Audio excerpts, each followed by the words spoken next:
Alors entends nos cœurs, nos esprits qui te louent, entends les chants d'amour, de tout est racheté. Nous prendrons nos faibles mots pour te dire quel Dieu merveilleux tu es. Mais nous ne pourrons pas te dire tout notre amour, alors entends nos cœurs. Non, nous ne pourrons pas te dire tout notre amour, alors entends nos cœurs. Merci de ne pas changer de chaîne car vous allez à présent suivre une prédication édifiante du révérend Dr Job Moukadi de l'Église en mission au Royaume-Uni. Mesdames, Messieurs, que la paix de Jésus-Christ, notre Saint Sauveur, soit avec vous. Nous continuons avec notre thème « Levez-vous et marchez ». Je voudrais maintenant m'adresser à vous qui avez abandonné votre premier amour du Seigneur Jésus. Parce que dans notre première émission, nous nous sommes attardés surtout sur ceux qui servent le Seigneur. Nous les avons encouragés, leur donner un message d'espoir et d'encouragement. Et je voudrais tout en bas aujourd'hui parler de ces premiers amours que vous avez abandonnés. Parce que dans Apocalypse 2, de 1 à 5, la Bible nous dit ceci. Écrit à l'ange de l'église d'Éphèse, voici ce qui dit celui qui tient les 7 étoiles dans sa main droite, celui qui marche au milieu de 7 chandeliers d'or. Je connais tes œuvres, ton travail et ta persévérance. Je sais que tu ne peux supporter les méchants, que tu as éprouvé ceux qui se disent apôtres et qui ne le sont pas, et que tu les as trouvés menteurs, que tu as de la persévérance, que tu as souffert à cause de mon nom et que tu ne t'es point lassé. Mais ce que j'ai contre toi, c'est que tu as abandonné ton premier amour. Souviens-toi donc d'où tu es tombé. Répands-toi et pratique tes premières œuvres. Sinon je viendrai à toi et j'ôterai ton chandelier de sa place, à moins que tu ne te répandes. Ici encore, le Seigneur s'adresse à l'ange de l'église d'Éphèse, c'est-à-dire au pasteur de cette église. Et il est en train de... Il lui fait d'abord beaucoup de compliments. Et aujourd'hui, Dieu vient aussi pour vous faire des compliments sur votre travail, sur les services que vous accomplissez en sa faveur, en faveur du royaume de Dieu, pour le travail, l'énorme travail que vous abattez. Dieu vous complimente pour cela. Il dit, je connais ton amour. Voilà comment il parle. Je connais tes œuvres. Je connais ton travail, dit le Seigneur. Je connais tes œuvres, je connais ton travail et ta persévérance. Dieu sait où il vous avait pris. Dieu sait comment vous avez marché avec lui. Dieu sait comment vous avez persévéré dans des moments difficiles. Dieu connaît la qualité du travail que vous avez abattu pour lui. Dieu connaît de nombreuses œuvres que vous avez accomplies. Donc Dieu témoigne que votre foi n'est pas une foi morte, c'est une foi accompagnée des œuvres. Et il vous complimente pour cela. Aujourd'hui, le Seigneur est venu pour vous complimenter, vous qui le servez. Il dit, je connais tes œuvres, ton travail et ta persévérance. Je sais que tu ne peux pas supporter les méchants. Dieu connaît l'état de votre cœur. Il sait que vous aimez la justice. Et il vous complimente, il vous félicite pour cela. Il sait également que vous avez souffert à cause de son nom. Dieu n'a pas oublié une seule de vos souffrances. Il n'a rien oublié. Il sait que vous ne vous êtes pas lassé pour son nom. Il connaît votre marche avec lui. Il sait là où il vous a pris, comment vous avez marché avec lui.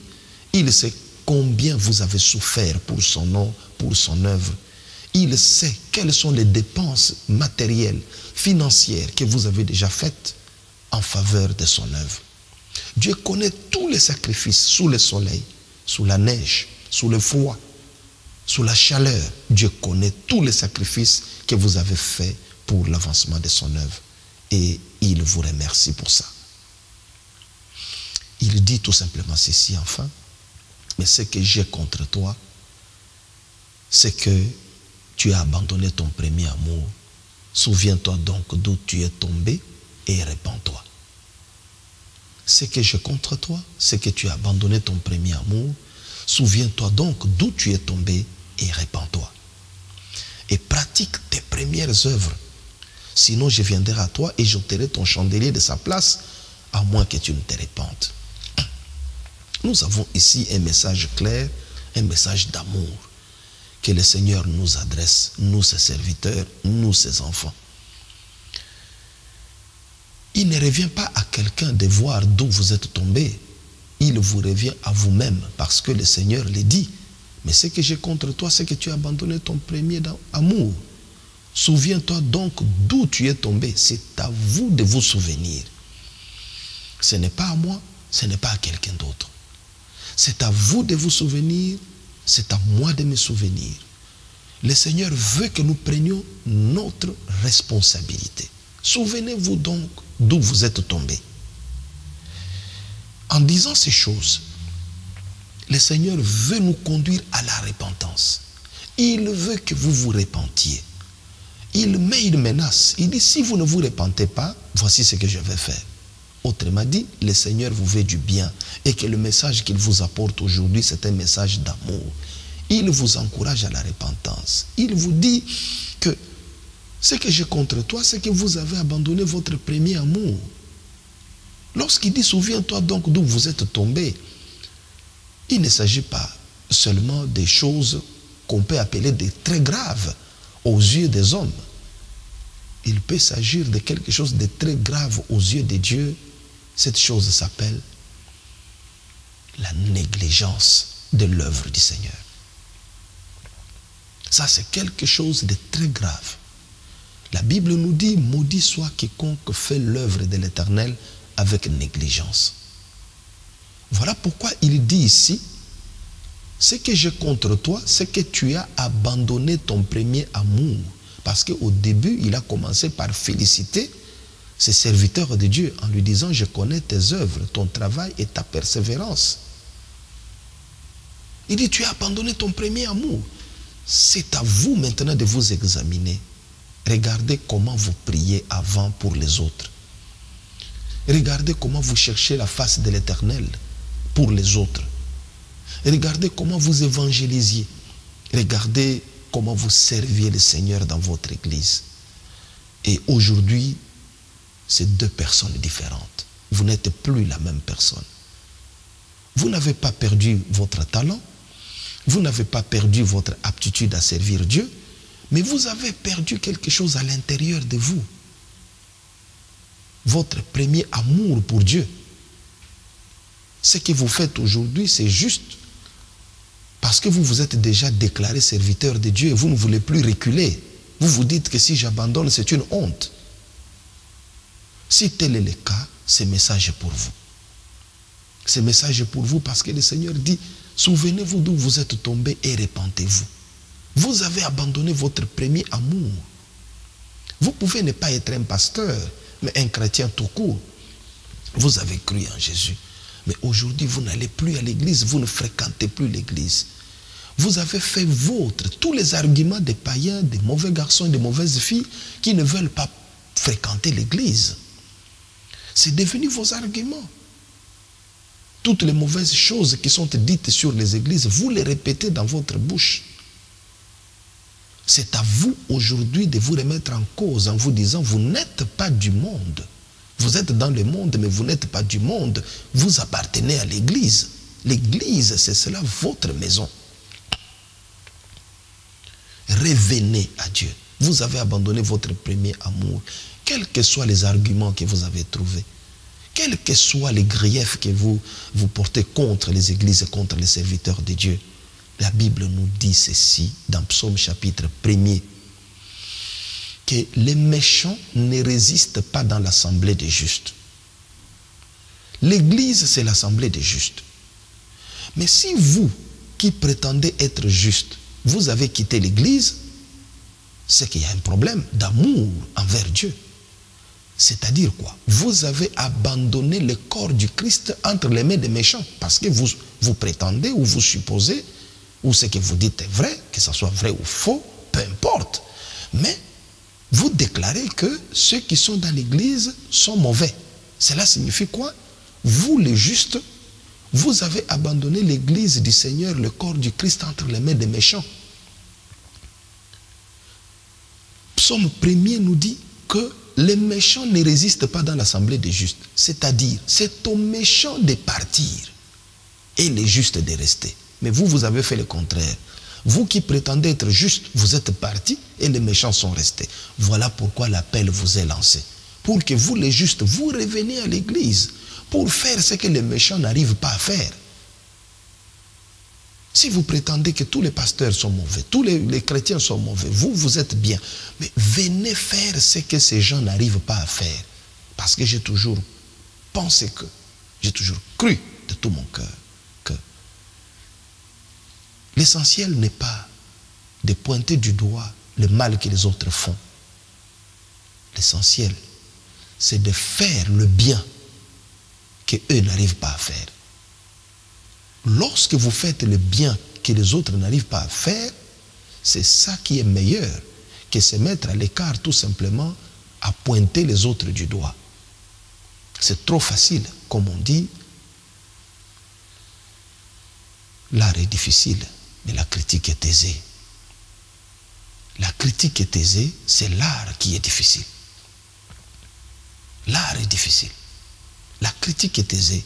Lorsque vous regardez, à titre d'exemple, pour ceux qui aiment bien le sport, les meilleurs entraîneurs de football, par exemple, ne sont pas ceux qui s'asseyent sur le banc de touche, mais ce sont ceux qui sont dans les pourtours ou encore devant leur poste de télévision.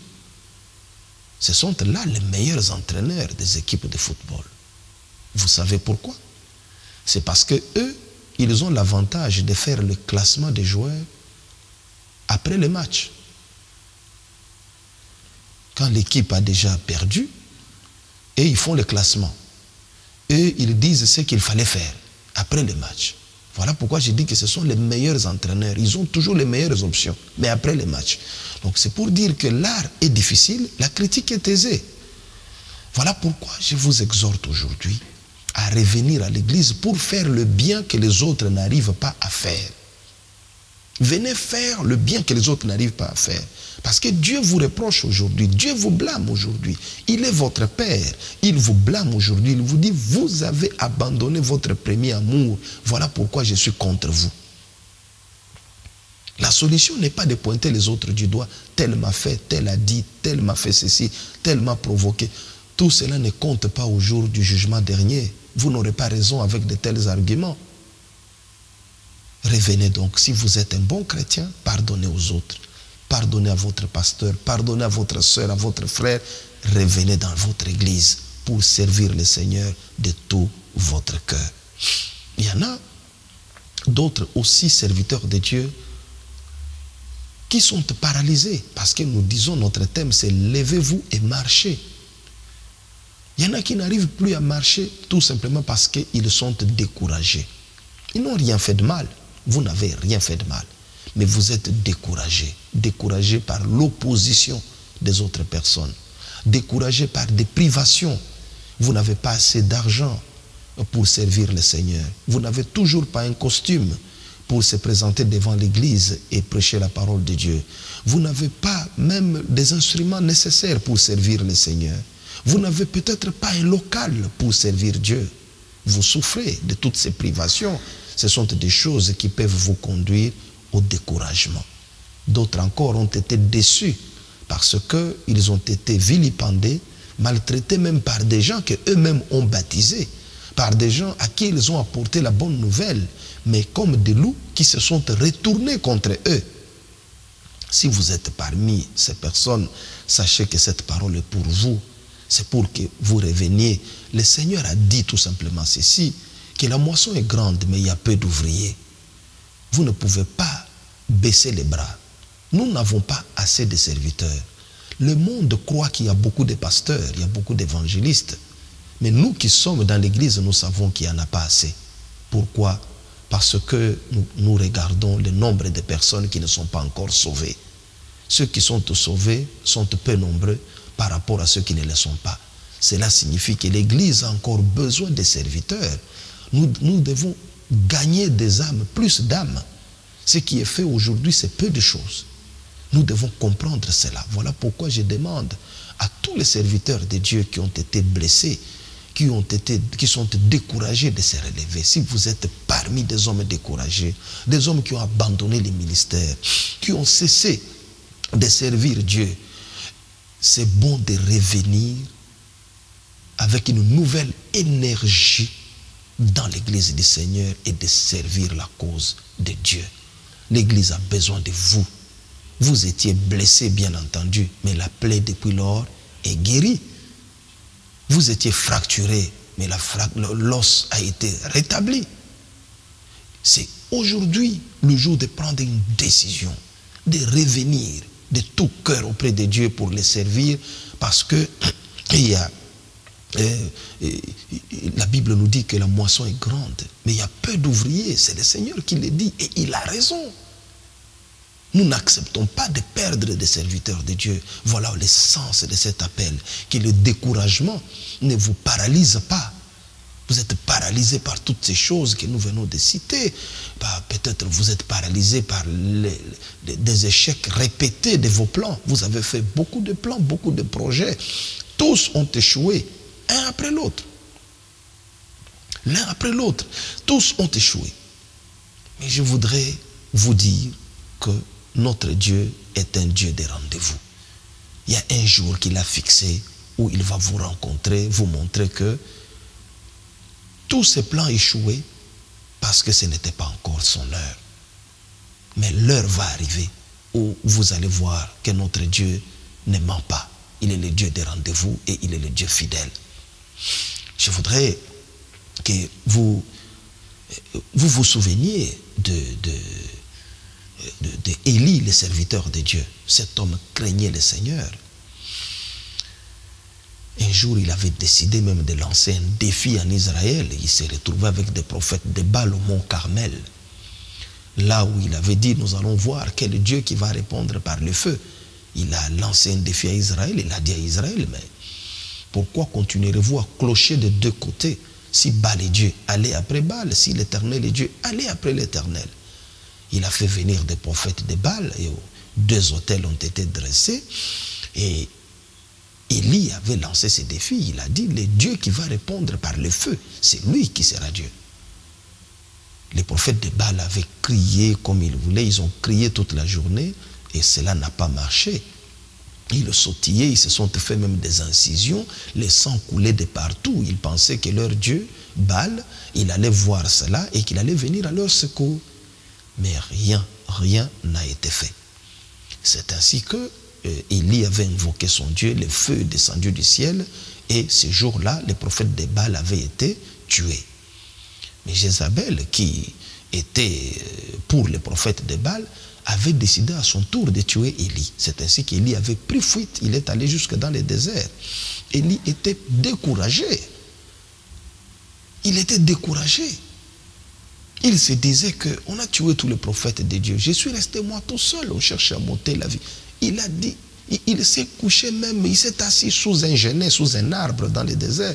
Et il a dit que Seigneur, prends ma vie. Je ne suis pas meilleur que mes pères. Il voulait la mort et il s'est couché même par terre, comme pour aider Dieu de bien prendre sa vie. Il s'est couché par terre, il s'est endormi. Mais la Bible nous dit que l'ange est venu lui dire, c'est dans 1 Roi 19, de 4 à 7, la Bible nous fait voir que un ange de Dieu le touchait et lui dit, lève-toi, mange. Et pour la deuxième fois, l'ange est revenu pour lui dire encore, lève-toi, mange, car le chemin est trop long pour toi. Je voudrais vous dire que vous êtes découragé comme Élie dans le désert. Élie était découragé, il servait Dieu de tout son cœur. Il a montré son zèle pour l'Éternel. Mais les menaces de mort étaient là. L'ennemi était toujours très fort. Jézabel s'employait de toutes ses forces pour éteindre son ministère. Et Jézabel voulait couper la tête d'Élie. Élie a fui. Il est allé s'asseoir sous un arbre, fatigué, découragé. Il a demandé la mort à Dieu. Découragé. Mais l'ange est venu lui dire que tu n'auras pas ce que tu demandes. Tu n'auras pas la mort. L'ange est clair. Il lui a dit, lève-toi, mange, car le chemin est trop long pour toi. Voilà pourquoi je vous dis aujourd'hui, serviteurs de Dieu, enfants de Dieu, levez-vous et mangez. Mangez le pain, parce que cet ange avait amené le pain chaud et l'eau. Ce qui se traduit par le corps du Christ et par le Saint-Esprit.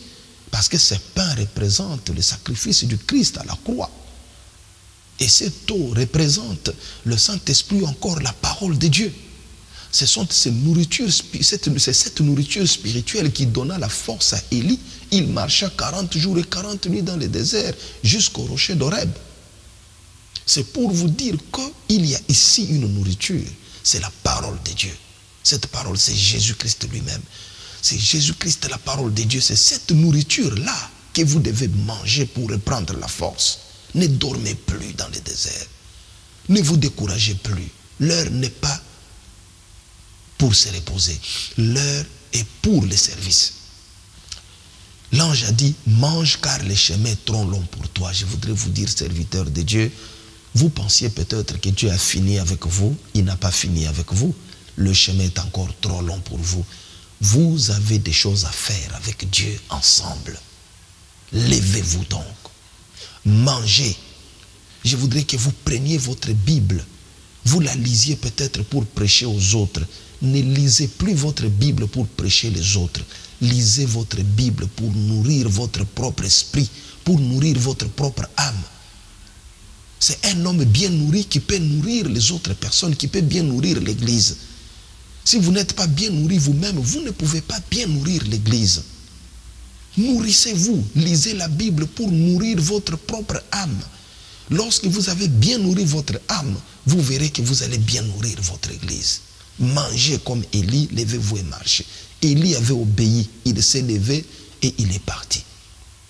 C'est comme ça qu'il a pu laisser en service Élisée et nous pouvons comprendre que Dieu avait encore des choses à faire avec lui. Nous devons donc faire cet effort pour nous lever et marcher et non rester assis sous un arbre comme Élie l'avait fait. Mais Élie avait rapidement corrigé cela en marchant, en se levant et en marchant. Nous allons lire un passage dans 2 Timothée 4, de 6 à 11. L'apôtre Paul écrit ceci. Car pour moi, je sers déjà de libation et le moment de mon départ approche. J'ai combattu le bon combat. J'ai achevé la course. J'ai gardé la foi.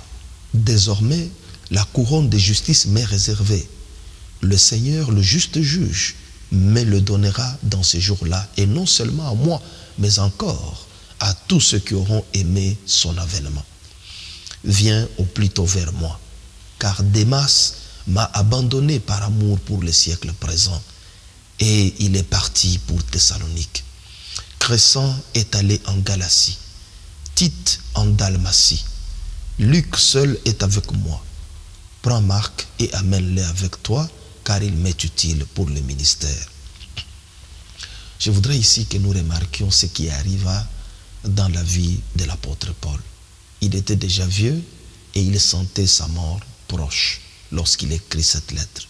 Il dit, je sers déjà de libation car le moment de mon départ approche. Voilà ce que l'apôtre Paul dit lorsqu'il écrit à son fils dans la foi Timothée. Il donne son propre témoignage et l'heure était venue pour faire le témoignage. Il était vieux, proche de la mort. Il dit, j'ai combattu le bon combat. Il ose même dire, j'ai achevé la course. J'ai gardé la foi. Voilà comment l'apôtre est en train de dire, j'ai achevé la course. Or, auparavant, lorsqu'il était encore jeune, il disait, je cours non pas comme à l'aventure, je donne des coups, non pas comme battant l'air, mais je traite durement mon corps et je le tiens assujetti de peur d'être rejeté après avoir prêché aux autres. Mais là, il ne dit plus qu'il court, il dit, j'ai achevé la course. C'est quelqu'un qui est satisfait de son propre parcours ministériel. Il est satisfait de son parcours apostolique. Il est content de lui-même. Et il donne son témoignage. Il dit, j'ai gardé la foi, homme de Dieu. Il faudra que lorsque vous serez vieux, lorsque je serai vieux, que nous serons à mesure de faire ce témoignage, de dire, j'ai combattu le bon combat, j'ai achevé la course, j'ai gardé la foi. Paul l'a dit lorsqu'il écrit à Timothée. Il laisse un testament intéressant à son fils dans la foi, un exemple de vie, un modèle de vie. Il dit, désormais la couronne de justice m'est réservée. Il n'a pas de doute là-dessus. Le Seigneur, le juste juge, me le donnera dans ces jours-là. Et il dit qu'il donnera cette couronne à ceux qui auront persévéré, à ceux qui auront aimé l'avènement du Seigneur. Et maintenant, l'apôtre commence à donner des ordres à son fils. Il lui dit, viens au plus tôt vers moi. Il lui donne une information. Car Démas m'a abandonné par amour pour le siècle présent. Voilà un cas. Cet homme était à côté de l'apôtre Paul, mais il a abandonné l'apôtre Paul par amour pour le siècle présent. Et il est parti pour Thessalonique. Il y a aussi des gens qui l'ont fait, qui ont abandonné les ministères par amour pour le siècle présent. Que vous ne soyez pas parmi eux, s'il vous plaît. Crescent est allé en Galatie. Même Tite était parti en Dalmatie, abandonnant l'apôtre. Pardon. Luc seul est avec moi. Prends Marc et amène-les avec toi. Mais Luc est resté fidèle. Il s'est attaché à Paul. Je voudrais dire tout simplement à travers ces écrits qu'il y a eu d'autres qui se sont découragés avant nous. Et l'apôtre nous livre quelques noms ici. Nous devons imiter ceux qui ont persévéré jusqu'à la fin. Voilà pourquoi je vous engage, vous qui suivez cette parole, à prier pour des serviteurs de Dieu qui sont tombés dans la foi. Ceux qui sont tombés à travers des péchés divers, ne vous moquez pas de ces gens. C'est des personnes qui ont eu à servir Dieu de tout leur cœur depuis leur jeunesse, qui ont donné leur vie à Christ, qui ont fait des choses extraordinaires pour le service du Seigneur. Peut-être que quelqu'un est tombé dans la foi ou il a tout simplement commis un péché. Je voudrais que vous regardiez aussi ces gens comme étant des âmes à sauver. Au lieu de vous moquer d'eux, au lieu de raconter n'importe quoi à leur sujet, vous avez le devoir, nous avons le devoir de prier pour nos frères, pour nos sœurs, pour toutes ces personnes qui ont perdu la foi ou qui ont fait naufrage par rapport à la foi ou encore qui sont tombés dans les péchés. Ils ont droit à notre solidarité dans le sens que nous devons prier pour eux pour que leur âme soit sauvée, pour qu'ils reviennent dans le service. Le service du Seigneur a besoin de toutes ces personnes.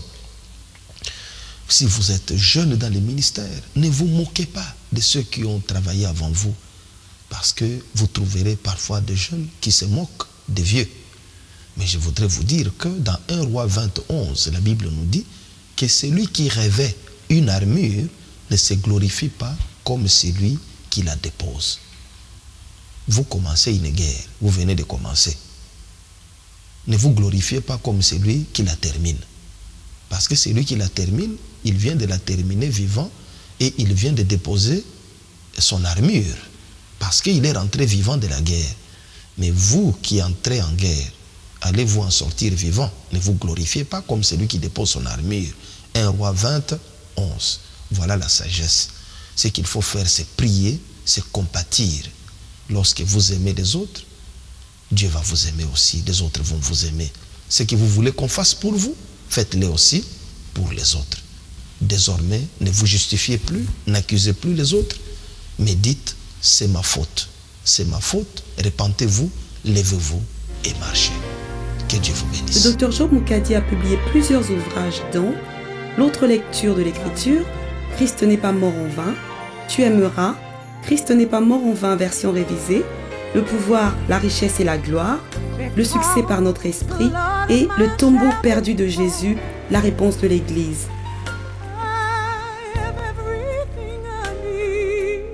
Pour vous procurer les livres du Dr Job Moukadi, veuillez consulter le site web www.lulu.com version francophone ou visitez notre site www.églisesenmission.com ou encore contactez-nous par courrier électronique contact@églisesenmission.com ou encore par téléphone plus 44 161 834 75 11 plus 44 79 03 10 62 53. Nous célébrons un culte agréable au Seigneur chaque dimanche de 10h à 13h au 9 North Street, Cheetham Hill, Manchester, M8 8RE, non loin de Manchester Fort, à 5 minutes du centre-ville, bus 135. Dieu vous bénisse.